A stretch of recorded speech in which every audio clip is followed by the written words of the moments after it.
Bonjour à toutes et à tous et bienvenue sur Radio Cessort, votre rendez-vous quotidien avec l'actualité de la cybersécurité. Je suis Marc-Frédéric Gomez, nous sommes le samedi 30 août 2025, épisode 404 en direct du Berry.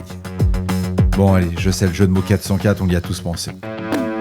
Au programme de cet épisode, Ring Reaper, un malware sous Linux qui fait parler de lui, un agent de post-exploitation utilise IO-Ring, on en a déjà parlé, pour contourner la détection et exfiltrer des données. Une menace inédite observée depuis août 2025. Vulnérabilité critique dans GLPI, la CVE 2025-53105 permet à un utilisateur non admin de modifier l'ordre d'exécution des règles. Correctif disponible en version 10.0.19. XAMPP WebDAV vulnérable, c'est la CVE 2012-10062. Une configuration par défaut dans XAMPP 1.7.3 permet un téléversement de fichiers PHP et l'exécution de code à distance. Velociraptor détourné par des attaquants, des campagnes abusent l'outil forensique pour exfiltrer des données et exécuter des commandes sur des hauts de compromis. Lab Dokentegen perturbe les communications navales iraniennes. Le groupe revendique une cyberattaque ayant affecté 60 navires de la NITC et l'IRSL en ciblant les systèmes satellitaires. Et enfin, la newsletter numéro 26 est sortie, n'hésitez pas à vous abonner pour la recevoir chaque samedi dans votre boîte aux lettres. Bien entendu, vous retrouverez l'ensemble des sources dans la description de l'épisode ainsi que sur le site de radiocessort.org. Ring Reaper, un nouvel agent malveillant pour Linux. Les chercheurs de Kaspersky annoncent la découverte d'un malware nommé Ring Reaper, observé depuis le mois d'août 2025. On en avait déjà parlé sous Radio Cessort. Il s'agit d'un agent de post-exploitation spécialement conçu pour les environnements Linux. Son objectif est la furtivité et l'évasion des solutions de détection. Ring Reaper exploite une fonctionnalité spécifique du noyau appelée IO-Ring qui permet d'effectuer des opérations d'entrée-sortie asynchrones et grâce à cette approche, le logiciel malveillant contourne les mécanismes de surveillance traditionnels qui reposent sur les appels système classiques. Les fonctions les plus utilisées par Ring Reaper incluent la lecture et l'écriture de fichiers, la récupération de données réseau et la consultation des informations de processus, le tout en minimisant les traces visibles par les outils de sécurité du marché. Le malware charge plusieurs modules spécialisés, parmi eux le CMDME pour l'énumération des processus en exécute PS, pour l'analyse des processus en cours et pour identifier les sessions utilisateurs actives ainsi que pour cartographier les connexions au réseau. Ring Reaper s'appuie fortement sur les répertoires /proc et /dev PTS ainsi que sur les tables réseau du noyau afin de collecter des informations sensibles. Alors les techniques associées correspondent au référentiel Mitra Attack qui est le T1057 pour la découverte du processus, le T1049 pour l'identification des connexions réseau et le T1033 pour l'exploration des utilisateurs. Ce code montre une volonté claire de réduire la visibilité et de compliquer les investigations forensiques. Ring Reaper s'exécute comme un agent furtif, il va collecter des données, peut recevoir des instructions à distance et préparer le terrain à d'autres charges malveillantes. Son mode opératoire hybride combine les caractéristiques d'un outil d'espionnage et celles d'un rançongiciel, ouvrant la voie à des campagnes de double extorsion.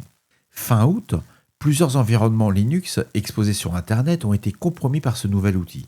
Les chercheurs indiquent que les indicateurs techniques et les comportements observés présentent des similarités avec des familles déjà déployées dans des attaques ciblant des infrastructures critiques. Alors la source, c'est Linux Magazine et Picus Security. Je vous recommande fortement de lire les articles.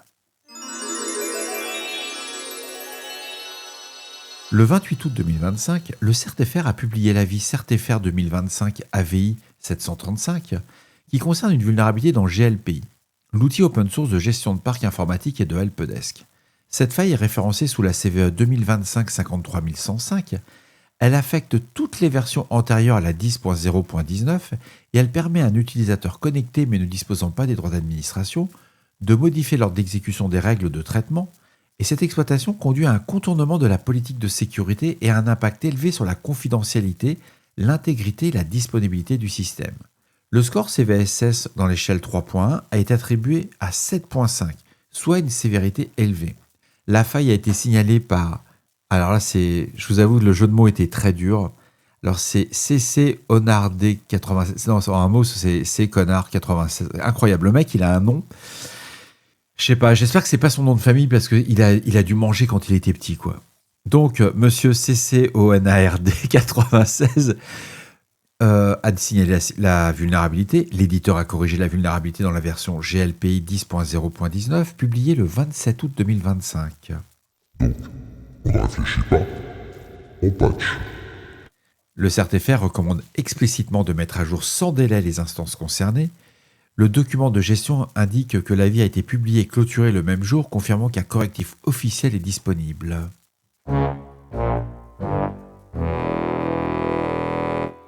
La vulnérabilité identifiée sous la CVE 2012-10062 touche XAMPP 1.7.3, distribuée par Apache Friends. Elle est liée à la configuration par défaut du service WebDAV. Le défaut réside dans l'acceptation des requêtes HTTP PUT sur le répertoire WebDAV. Combiné par la présence d'identifiants par défaut, un attaquant disposant de ces accès peut téléverser un fichier PHP arbitraire et l'exécuter à distance sur le serveur vulnérable. Le score CVSS 4, on parle bien du score CVSS 4, est de 8.7. Il est classé élevé. Les faiblesses associées sont la CWE 306, absence de mécanisme d'identification adéquate, la CWE 434, téléversement de fichiers dangereux, et des références publiques d'état d'exploitation, notamment un module Metasploit, et ainsi que dans l'exploit DB 18367. Aucun patch officiel n'a été fourni par l'éditeur pour la version 1.7.3, mais la documentation recommande de désactiver WebDAV lorsqu'il n'est pas utilisé et de supprimer les identifiants par défaut. Cette vulnérabilité reste exploitable sur des environnements anciens et non maintenus. La source, c'est CVEFeed.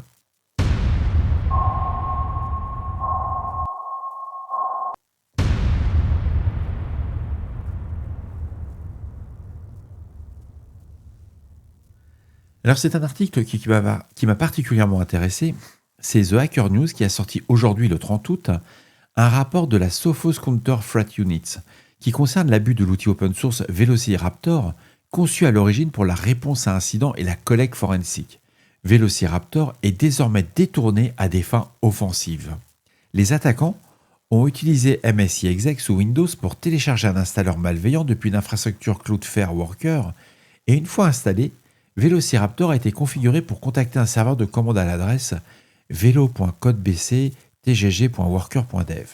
L'agent déployé permet d'exfiltrer des données sensibles, fichiers de configuration, fichiers journaux, informations système, et il est également exploité pour exécuter des commandes arbitraires.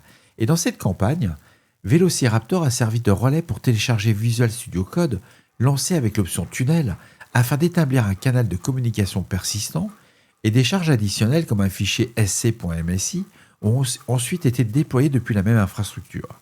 Cette méthode illustre l'usage détourné d'outils légitimes afin de masquer des activités malveillantes. Les infrastructures de command and control reposaient sur des services légitimes compliquant la détection par les outils de cybersécurité.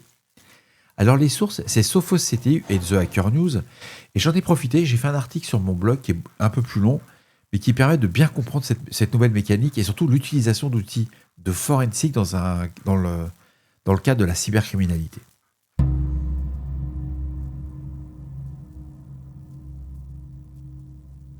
Selon un rapport publié aujourd'hui le 30 août 2025 par Security Affairs, le groupe Lab Doc Tegan revendique une cyberattaque ayant perturbé les communications de 60 navires iraniens.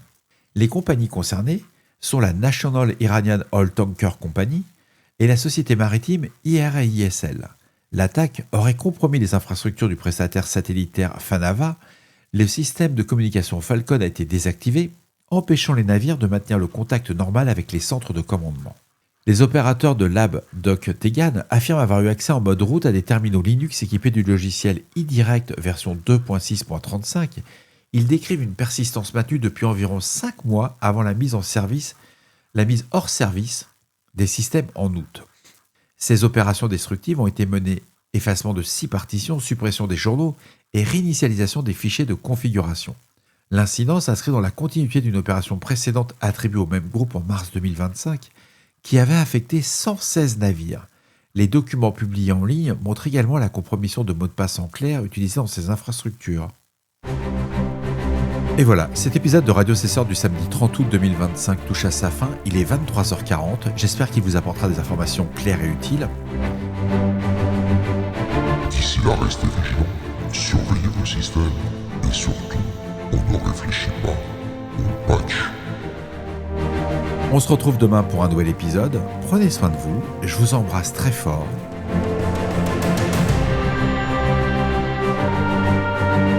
À tout à l'heure.